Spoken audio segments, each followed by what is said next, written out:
বাংলাদেশের যতগুলো বেদাত আছে প্রত্যেক বেদাতের সাথে টাকা পয়সা সংশ্লিষ্ট আছে। টাকা পয়সা বন্ধ করে দেন, বেদাত বন্ধ হয়ে যায়।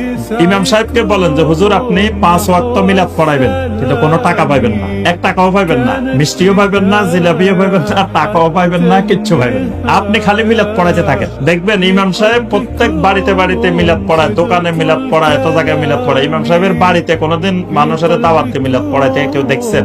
আমি দেখি না এই পর্যন্ত কোনোদিন। যে ইমাম সাহেব সারা দুনিয়া ব্যাপী মিলাদ পড়াইতেছে, মিলাদ যদি এত ফজিলত এত বরকত, তো তার বাড়িতেও তো তার ঘরেও তো প্রতিদিন পড়ানোর দরকার। কি কিন্তু তার ঘরে পড়া কেন পড়ায় না? কেউ জানে এটা বাউতাবাজি, কিন্তু একটা মিলাদে 1000, 2000, 500, 5000ও আছে। কোন কোন মিলাদে 5000 টাকা হাদিয়া আছে। তাহলে এই যে আরাদিন মিনাত দুনিয়া, নবী সাল্লাল্লাহু আলাইহি ওয়াসাল্লাম দুনিয়ার সামান্য তুচ্ছ তুচ্ছ জিনিসের মাধ্যমে এরা দিন বিক্রি করবে।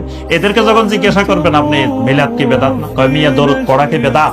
দরুদ আর এটা কি এক জিনিস হলো? হে কিন্তু আপনারে দরুদের দলিল দিয়ে এটা বুঝাবে, সেও বুঝে এটা আসলে দরুদ আর এটা এক জিনিস না, এটা ভিন্ন জিনিস, ওইটা ভিন্ন জিনিস। কিন্তু ওই যে আরাদিন মিনাত দুনিয়া, সে দিনটাকে বিক্রি করে দিচ্ছে।